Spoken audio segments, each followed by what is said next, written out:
제가 한번 기도하겠습니다. 이번 주에 우리 기도할 선교사님은 유병국 선교사님이고 또 핍박받는 나라는 중앙아프리카 공화국입니다. 준비된 걸 제가 깜빡 잊고 안 올렸는데요. 하여튼 여러분이 자세한 내용을 좀 보시면서 한 주간 기도해 주시기 바랍니다. 제가 한번 기도하고 또 말씀을 위해서도 기도하죠. 하나님 아버지, 우리가 이렇게 예배를 드릴 때마다 빚진 자의 심정으로 선교지를 위해서 기도합니다.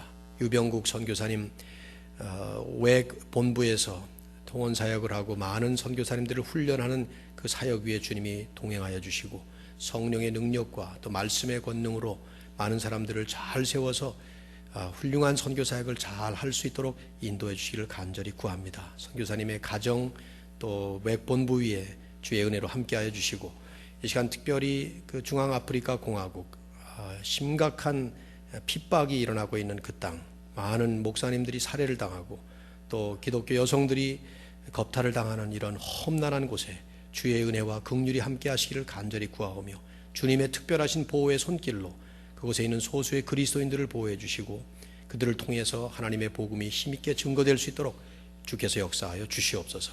아버지, 이 시간 저희는 이런 좋은 환경에서 함께 예배를 드립니다. 이제 말씀을 함께 나눌 텐데 우리에게 깨어있는 정신과 영혼을 주시고 말씀의 깊은 진리를 잘 길어낼 수 있도록 우리 하나님께서 깨어있도록 우리의 눈과 귀와 마음을 열어주시기를 간절히 구합니다. 이 말씀을 통해 오늘 이 시대가 잘못 추구하고 있는 그릇된 사이비 축복에 속지 말고 하나님이 진정으로 복이라고 말씀하시는 진정한 복에 저희들이 바른 깨달음과 또 바른 자세를 가지고 우리의 인생을 잘 살아나갈 수 있도록 인도하여 주시옵소서.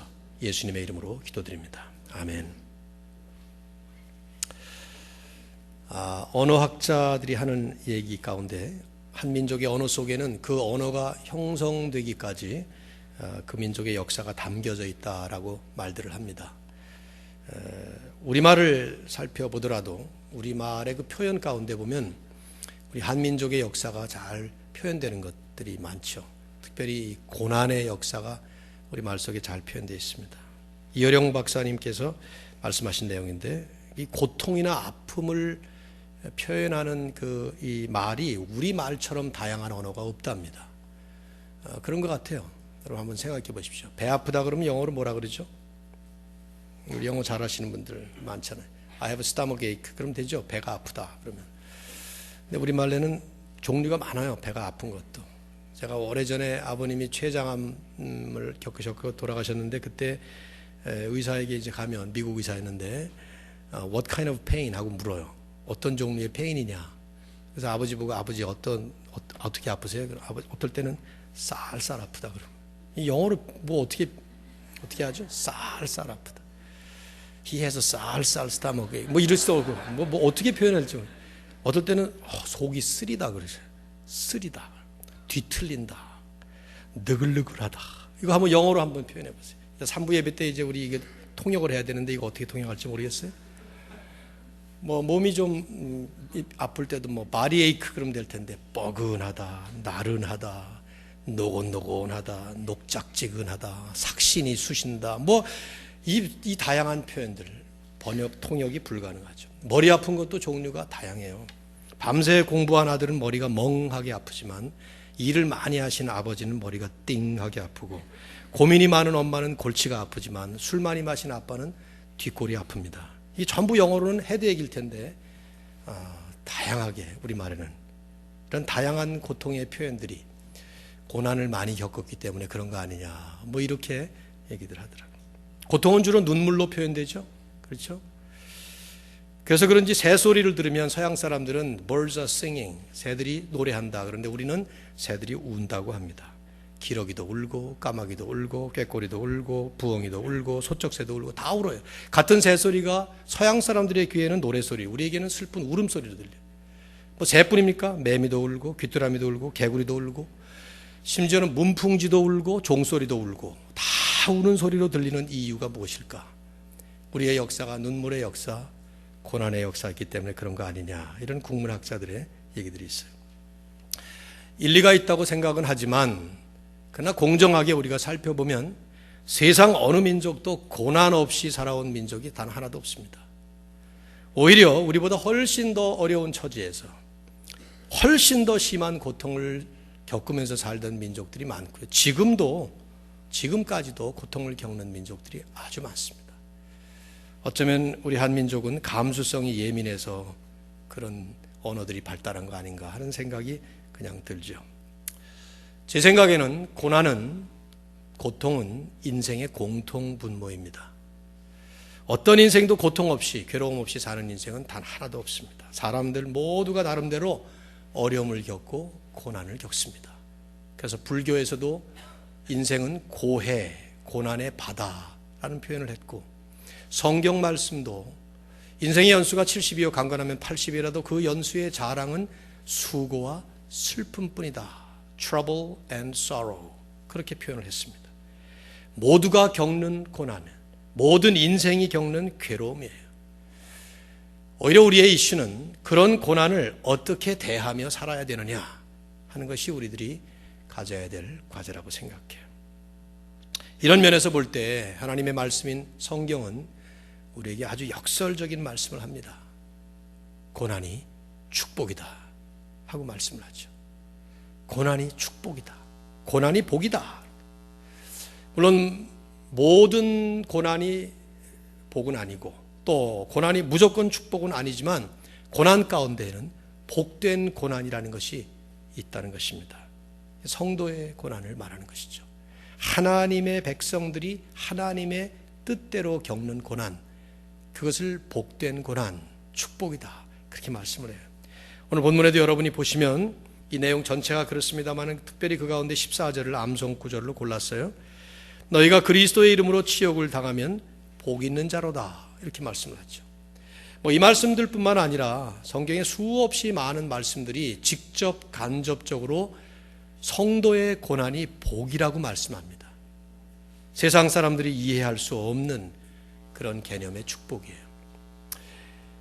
베드로전서 4장에 나오는 이 본문을 오늘 저희들이 같이 나눌 텐데, 이 본문은 사도 베드로가 초대교회 성도들에게 하신 말씀이에요. 특별히 그 당시에 고난을 겪는 성도들에게 이 말씀을 했어요. 베드로전서 1장 1절을 보면 이 말씀을 받았던 성도들이 어떤 입장에 있었는지를 간단한 표현을 쓰고 있죠. 흩어진 나그네들에게, 그렇게 표현했어요. 나그네라는 말이 아주 멋있는 말 같기도 하지만 사실 그 말은 homeless people이라는 뜻이에요. 집이 없는, 여기저기 떠돌아다니면서 흩어져서 정착하지 못했던 그 당시 초대교인들이에요. 왜 정착을 못합니까? 핍박을 받고 박해를 피해서 어디 가서 발붙일 수가 없는 그런 사람들이에요. 근데 그런 성도들에게 오늘 이 본문에서 고난을 겪을 때에 성도는 어떻게 겪어야 되느냐 하는 말씀을 하는 거예요. 저는 연초가 되어서 참된 축복 시리즈를 시작을 했고, 이제 11번째, 다음 주까지 이제 해서 마감을 하려고 하는데요. 진짜 복이 뭐냐 하는 질문을 성경을 놓고 해볼 때 성경은 우리에게 빼놓을 수 없는 한 차원을 고난이 복이다, 그런 말씀을 하는 것입니다. 오늘 이 말씀을 보면서 우리가 예수 믿는 성도로서 각양각색의 고난을 겪는데 그 고난 앞에서 어떤 자세를 가지고 어떻게 고난을 받아야 되느냐 하는 말씀을 함께 받았으면 좋겠습니다. 4가지 중요한 권면을 합니다.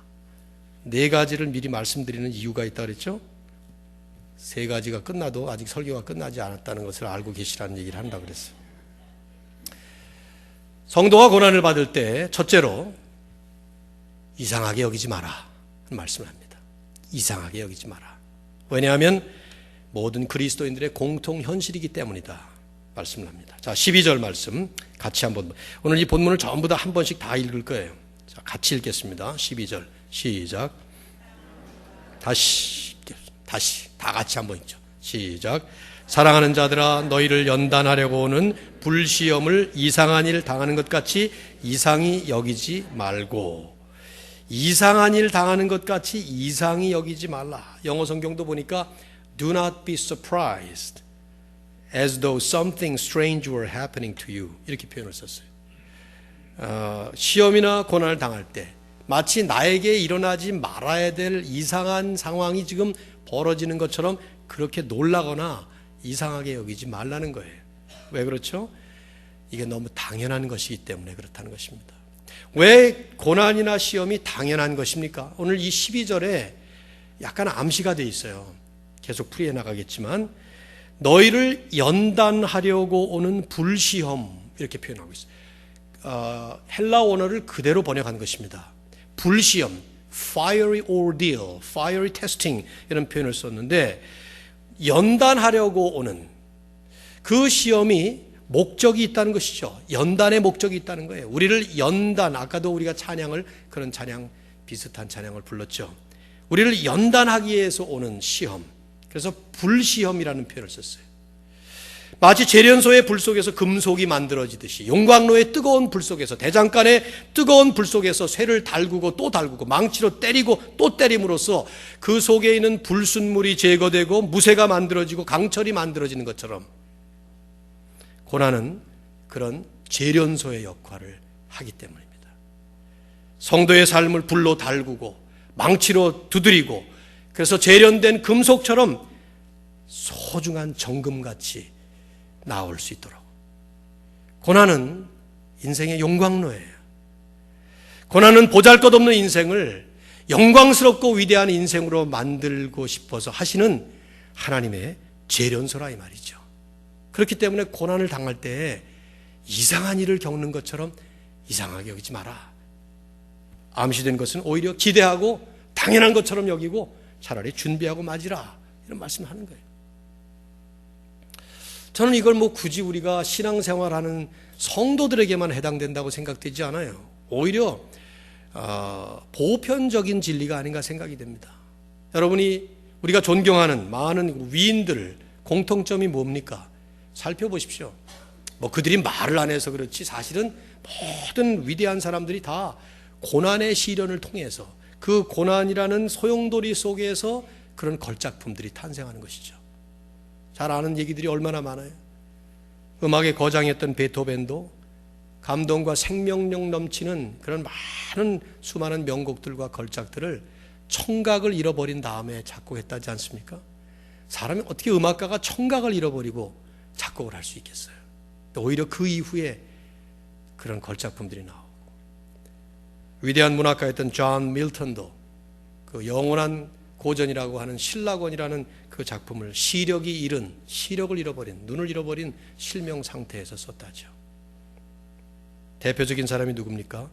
수많은 장애인들에게 꿈과 희망을 안겨주었던 헬렌 켈러 여사 같은 분, 보지 못하고 듣지 못하고 말하지 못하는 이 삼중 장애인, 장애 중에서도 가장 중증 장애인인 그런 분이 오히려 그런 위대한 삶을 산 거 아니었어요. 인류 역사에 위대한 업적을 남긴 모든 사람들을 보면 예외 없이 다 사실은 고난 속에서 고난과 함께 살았던 그런 사람들이었습니다.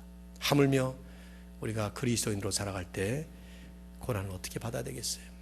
그래서 성경은 고난을 우리에게 축복이다.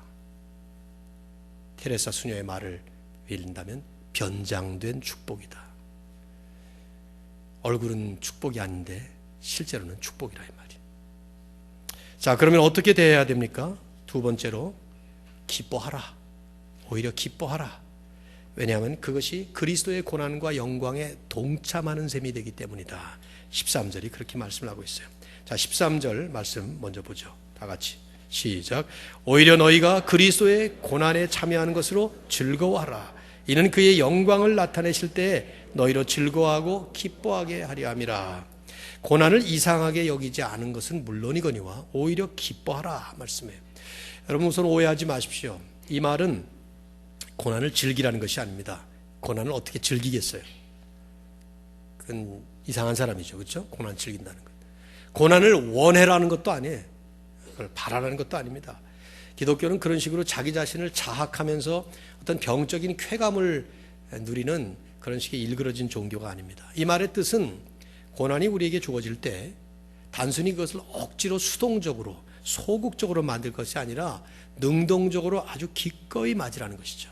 그래서 기뻐하라 하는 표현을 쓰는데 우리가 생각하는 기쁨과 이 말은 다른 말이에요. 성경은 기뻐하라 하고 동사형으로 쓰고 있어요. 언제나 기쁨이라는 조의도 있지만 대부분의 경우는 동사들이에요. 기뻐하라, 명령형이에요. 이것은 수동적 감정의 느낌으로서의 기쁨이 아니라 그래서 자연스럽게 일어나는 감정적인 반로가 아니라 의지적인 행위로서의 자세를 얘기하는 것이죠. 기뻐할 수 없는데 기뻐하라는 거예요. 자, 그러면 왜 기뻐해야 됩니까? 두 가지 이유가 있어요. 13절과 14절을 보면, 첫째는 성도가 겪는 고난이 그리스도의 고난에 동참하는 것이기 때문에 그렇습니다. 13절 다시 보세요. 오히려 너희가 그리스도의 고난에 참여하는 것으로 즐거워하라. 고난을 받을 때 그것이 그리스도의 고난에 나도 동참하는 것이다, 그렇게 생각하면서 기뻐하라는 것이죠. 너무 당연한 거예요. 그리스도를 따르는 사람들이라면 주님을 사랑하는 사람들인데, 그렇다면 사랑하는 주님의 고난에 함께 기꺼이 동참하는 것입니다. 여러분 그러지 않아요? 사랑하는 사람이 고난을 겪을 때 우리는 그 고난에 함께 동참하고 싶어요. 실제로 그러고 싶은 것이죠. 아이들이 아프면 부모는 옆에서 오락을 하지 못합니다. 그 아이들 아픈 걸 대신 아파주고 싶어하고, 대신 아파줄 수 없지만 같이 아픈 것입니다. 부모님이 편찮으시거나 부모님이 고통을 겪으면 되먹은 자식들은 그 부모님의 고난에 동참하고 싶은 마음이 생긴 거예요. 저도 부족했지만은 어린 시절에 아버님이 사업에 실패하면서 고난을 겪는 걸 보면서 중학교 2학년 때, 중학교 2학년짜리가 뭘 알아요. 그런데 중학교 1학년 애들을 모아놓고 아르바이트를 했어요. 영어 공부를 가르쳤어요. 그때 그 애들이 전부 다 영어를 못하게 됐지만은 물론 그게 뭐 대단한 일이겠어요. 그런데 아버지의 아픔에 동참하고 싶은 외아들의 심정이었던 것이죠. 아내가 옆에서 아프면 참 고소하다, 그건 잘못된 남편이죠. 아내가 아프면 자기도 같이 아파야 돼. 남편이 아프면 아내가 아프지 않더라도 자기도 아파하고 싶은 마음이 생겨. 이게 제대로 된 부부라 이 말이죠. 바울은 그래서 골로새 1장 24절에서 이런 말을 했어요. 내가 이제 너희를 위하여 받는 괴로움을 기뻐하고, 너희를 위해서 괴로움을 받는데 그게 기쁘다 이 말이에요. 그리고 그리스도의 남은 고난을 교회를 위하여 내 육체에 채우노라. 주님의 고난에 동참하는, 이것이 하나의 사랑의 헌신에 표현했던 것이죠.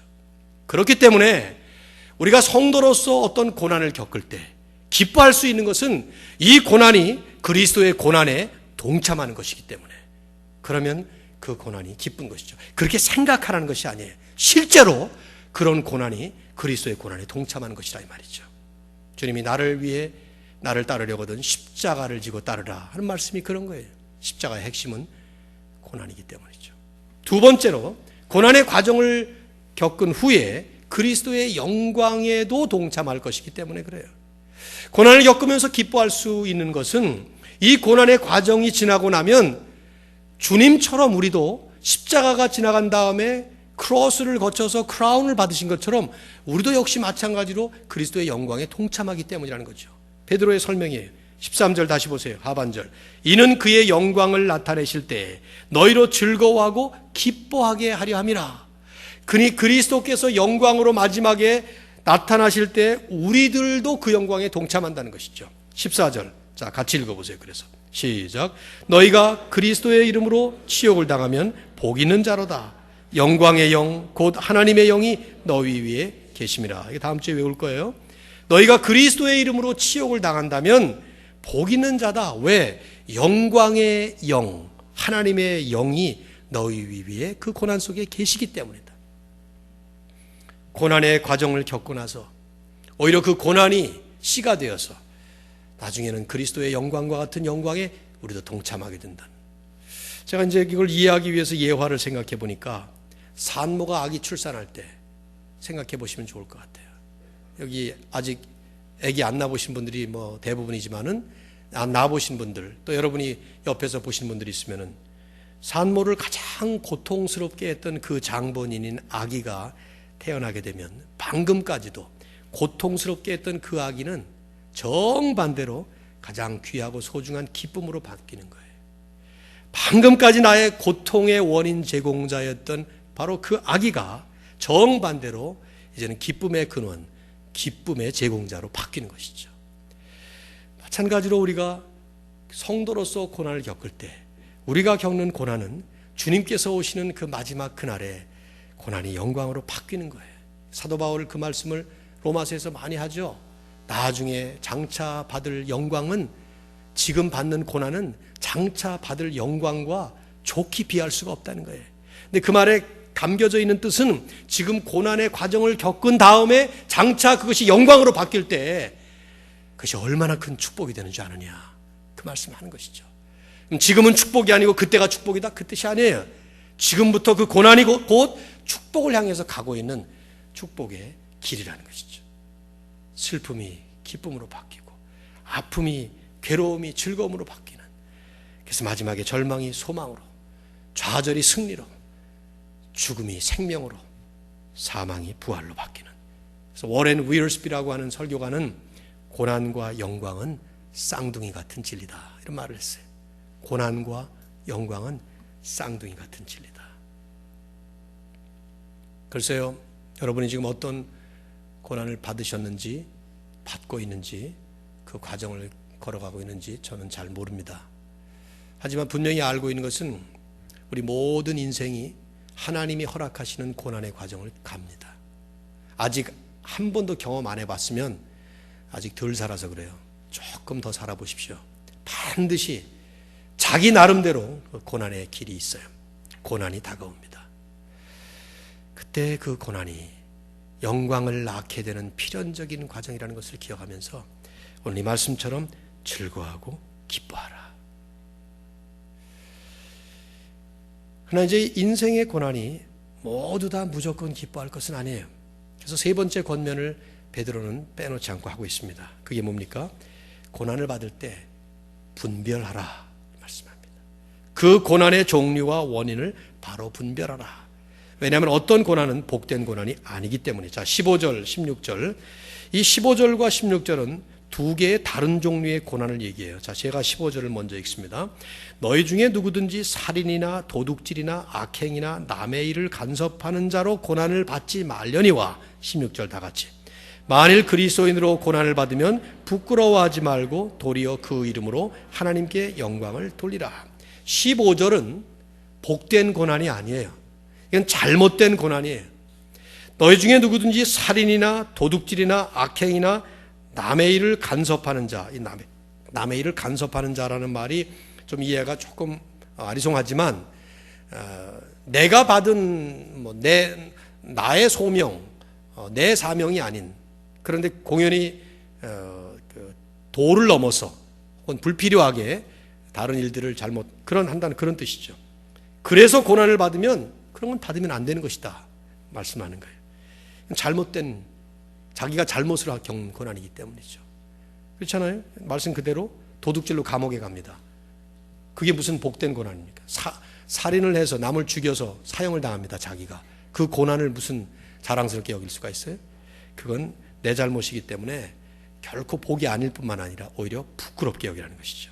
그래서 16절에 부끄러움이라는 말을 쓰는 거예요.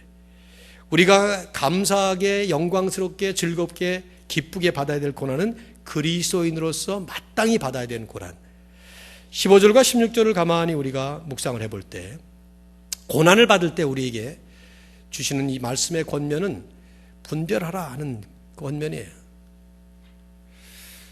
왜냐하면 크리스찬이기 때문에 우리는 너무 자연스럽게 내가 받는 고난이 당연한 거라고 생각할 수 있어요. 뭐 크리스찬이 아니라 하더라도 그냥 일상적인 생활 속에서도 그래. 예를 들어서 뭐 조심스러운 얘기지만 그래도 예를 들어봅시다. 내가 병에 걸렸다고 합시다. 그 병의 원인을 찾는다는 것이 쉬운 것이 아니에요. 의사들이야 그저 당장 지금 당신이 뭐 술을 많이 먹어서, 뭐 당신이 뭐 먹을 걸 잘못 먹어서, 뭐 감기 바이러스가 들어와서 뭐 이런 식으로 진단을 하겠지만, 그러나 거슬러 올라가고 깊이 파고 들어가 보면 어찌 보면 내가 잘못해서 거기까지 왔을 수 있어요. 너무 과욕을 부려서 먹지 말아야 될 것을 먹는다든가, 양을 넘치게 먹는다든가. 이게 제 얘기를 지금 하는 건데, 오늘 아침에 이게 이 양복이 이게 20년 넘은 양복이에요. 뭐 20년 동안 잘 입고 있는데 오늘 아침 따라 이렇게 여기를 좀 채우려고 하니까 이게 잘 안 채워지더라고요. 말씀을 생각하면서 그런 생각이 났어요. 내가 많이 먹어서 이렇구나. 근데 만일에 제가 이러다가 무슨 성인병에 걸렸다고 합시다. 당뇨병에 걸리든지 뭐에 걸렸다고 하자고요. 예를 들어서. 그러면 그 원인을 추적해보면 먹지 말아야 될 양 이상 먹었기 때문에 그런 거 아니에요? 그렇지 않아요? 아닌 거라고 생각하는 것 같은데 고맙습니다. 그렇게 생각하시면. 근데 그건 내 잘못이에요. 그러니까 병에 걸린 게 내 잘못이라 이 말이에요. 오해하지 마세요. 그러잖아요. 지금 뭐 암에 걸려서 불치병에 걸려서 내가 마음이 괴로운 사람이 우리 식구들 가운데 있고 그런데 거기다가 내 잘못이다 내 잘못이다 그런 얘기를 하는 식으로 듣지 마시고 성경이 우리에게 말씀하는 걸 가만히 보면 우리가 고난을 받을 때 잘 분별하라 이 말이에요. 혹시 그 가운데 내 잘못으로 일어난 고난이 아닌가 그걸 착각하면 안 된다는 것이죠. 만일에 내 잘못으로 가정이 파괴된다. 부끄러운 일이에요. 회개해야 될 일이라 이 말이죠. 내 불찰로 인해서 내가 분별이 부족하거나 좀 잘못하거나 욕심을 부리거나 사업에 실패했다. 학교 생활에 잘못됐다. 뭐 내가 걸어가던 그 길에 어려움을 겪는다 할 때 우리는 분별해서 살펴보면 그 가운데 내 잘못이 있을 수 있다 이 말이죠. 그건 결코 영광스러운 복된 고난은 아니라 그 말씀을 지금 사도 베드로가 하는 것입니다. 저는 이런 면에서 중요한 한 가지를 곁들여서 생각해 볼 필요가 있는 것이 내 잘못으로 인해서 나뿐 아니라 남에게까지 영향을 미치는 것은 없는가 거기까지 가봐야 됩니다. 제가 다음 주에 이 참된 축복 시리즈의 마감을 하는 마지막 설교를 어떤 주제를 가지고 할까 생각하다가 아브라함에게 주신 너는 복의 근원이 될지라 창세기 12장의 말씀 그걸로 마감을 하려고 그래요. 왜냐하면 우리는 복을 받는다고 생각을 합니다. 그런데 성경은 우리에게 하나님이 원하시는 것은 나도 물론 복을 받아야 되겠지만 내가 받은 복뿐만 아니라 그 복이 남에게까지 복이 되는 삶을 살아야 되는 거예요. 이건 다음 주에 할 얘기니까 오늘은 거기까지만 하자고요. 그 맥락에서 이 말씀을 생각하면 내가 받는 고난은 뿐만 아니라 내가 잘못해서 만일에 남에게까지 고난을 안겨주고 있다면 이건 심각한 문제죠. 이건 참된 축복이 아니에요. 왜냐하면 우리는 다양한 공동체 속에서 살아가잖아요. 가정 공동체, 이웃 공동체, 직장 공동체, 학교 공동체, 친구들과 교회 공동체, 이게 다 공동체. 혼자 사는 사람이 한 명도 없어요. 그렇기 때문에 나와 아주 관계가 직결된 사람들이 내 주변에 있는데 내가 잘못함으로 인해서 나만 피해를 받는 것이 아니라 남들에게 엄청난 피해를 줄 수 있어요. 그럴 때 그 고난, 그게 무엇인가 분별할 필요가 있죠. 혹시 나 때문에 내 가정이 고통을 겪지는 않는가? 가장들은 생각해 봐야 돼요. 자식들도 생각해 봐야 돼. 이만큼 큰 자녀들이 됐으면 나 때문에 혹시 내 친구들이 고난을 겪는 거 아닌가?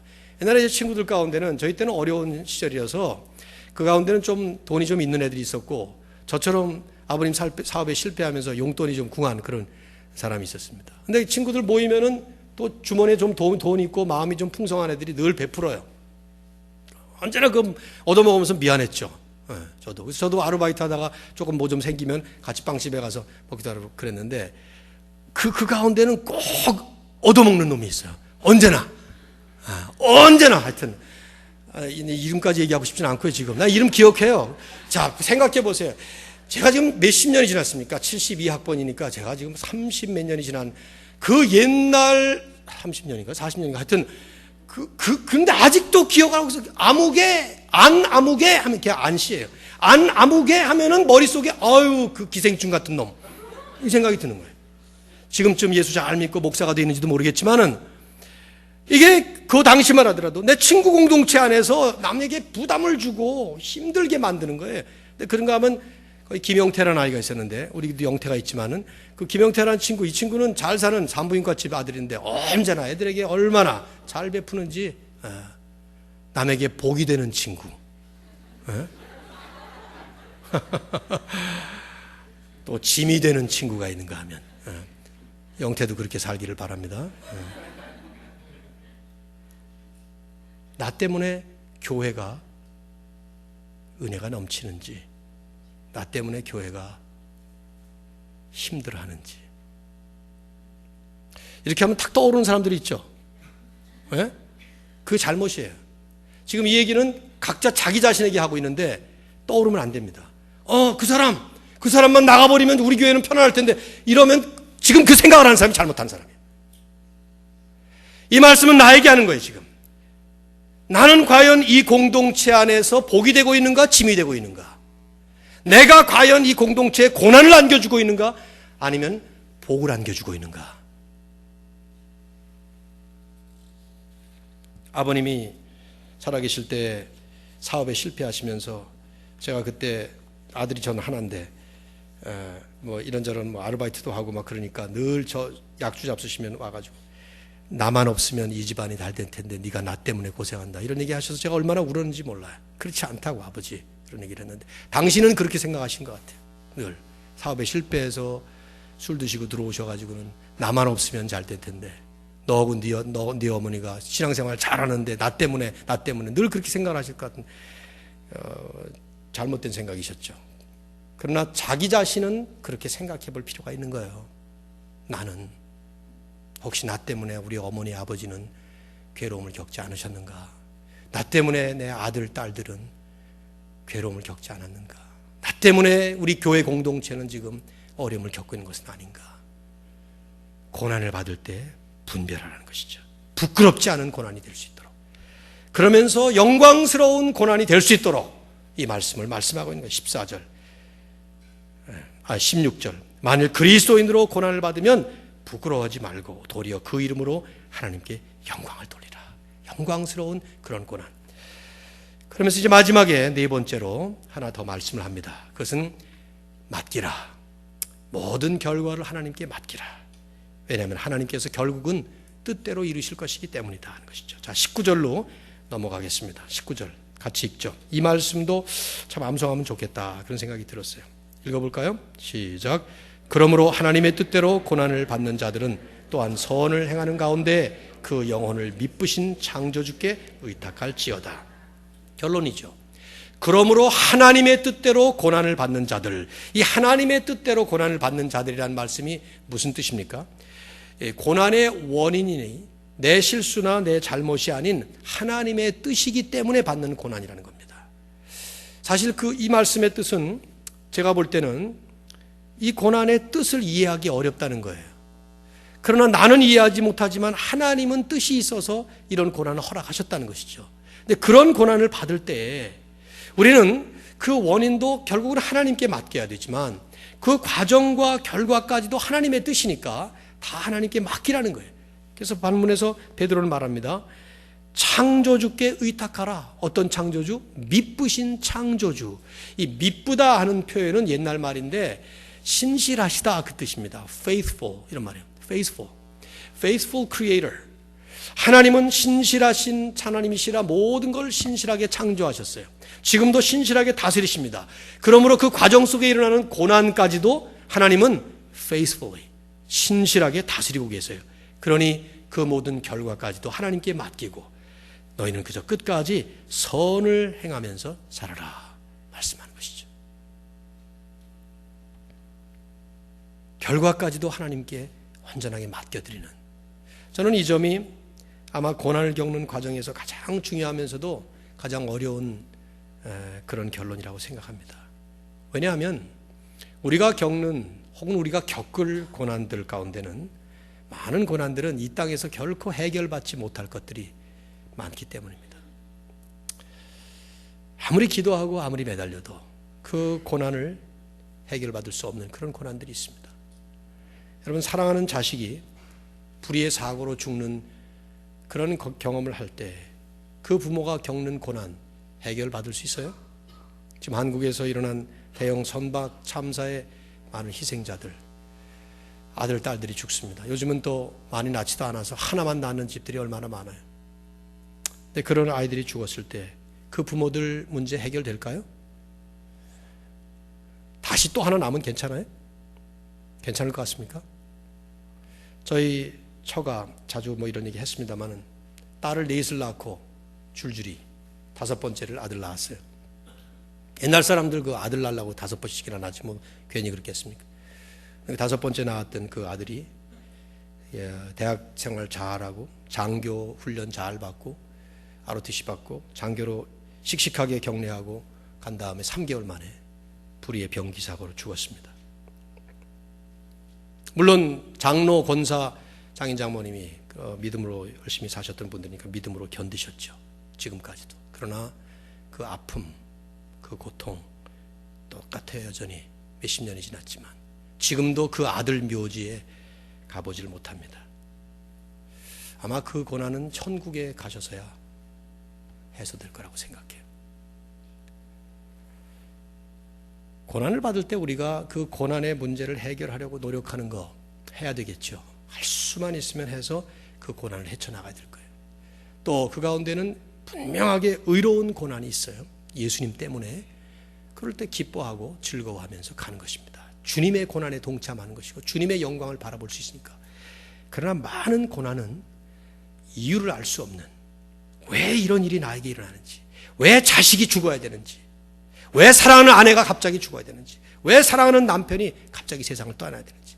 하나님의 뜻라는 책을 쓴 제럴드 시처드, 어느 날 운전을 하고 가다가 음주운전자에게 정면으로 충돌을 당하면서 차 안에 타 있었던 자기 어머니와 아내와 자식들이 죽습니다.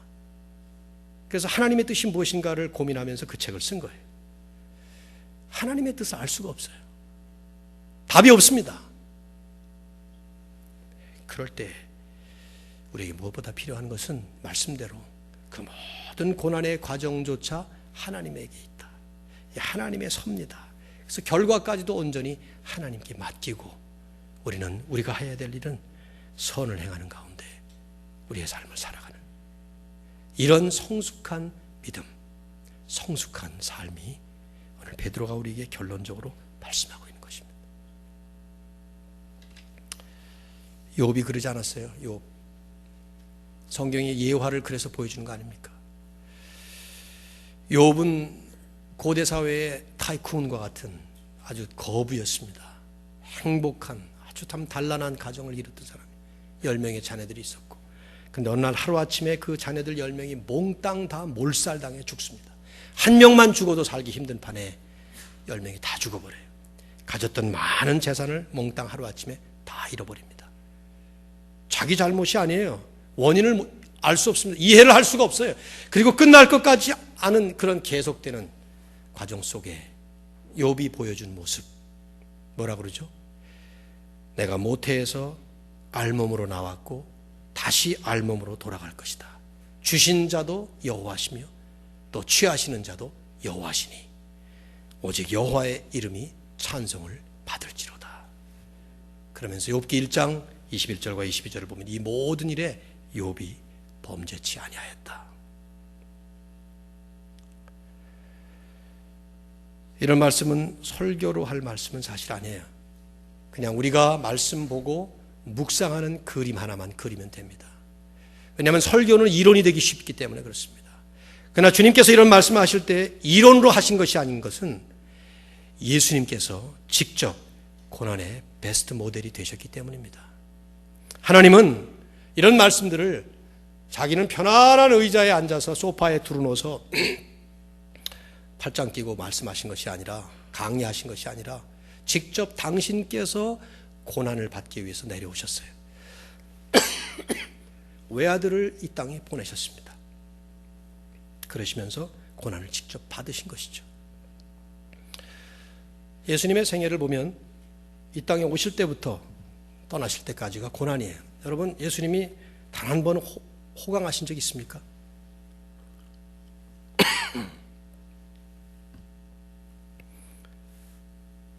이 땅에 태어나실 때부터 승천하실 때까지 주님이 겪으신 것은 고난이었습니다.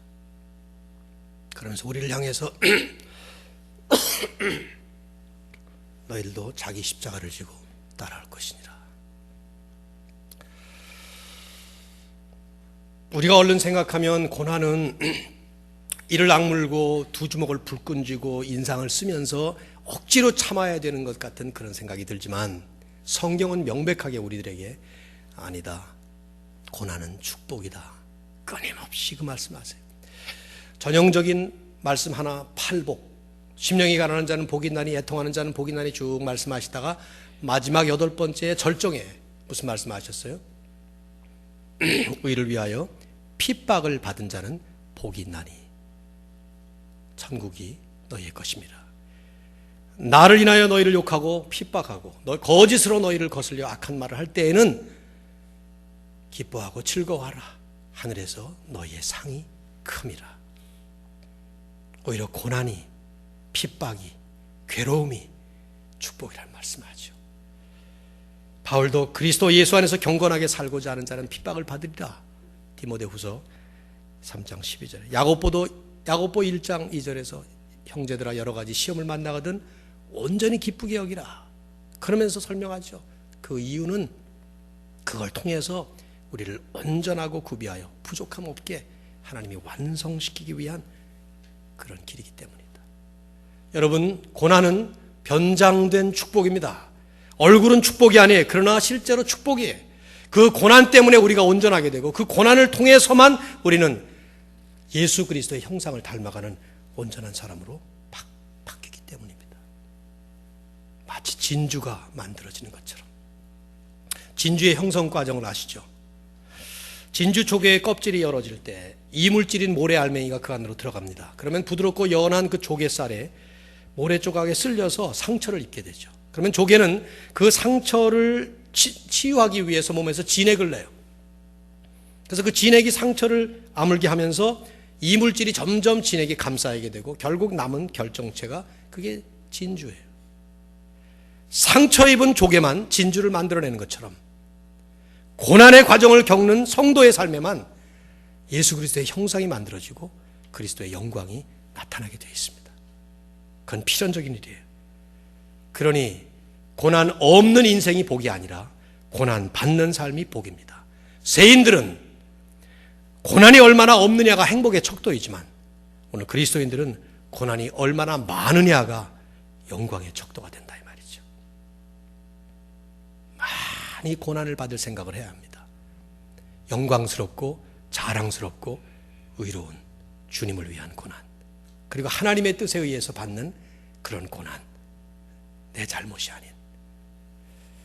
오늘 사랑하는 성도 여러분, 우리의 삶에 하나님이 이런 고난을 펼치실 때 멋지게 힘차게 성숙하게 잘 걸어가서 우리 주님께서 걸어가신 크로스를 거쳐서 크라운을 받으신 그 길에 함께 동참하실 수 있기를 주의 이름으로 축원합니다. 우리 제가 목이 자꾸 쉬네요. 여러분이 한번 기도하시면 좋겠습니다. 이 시간 한번 묵상하면서 함께 기도하시죠.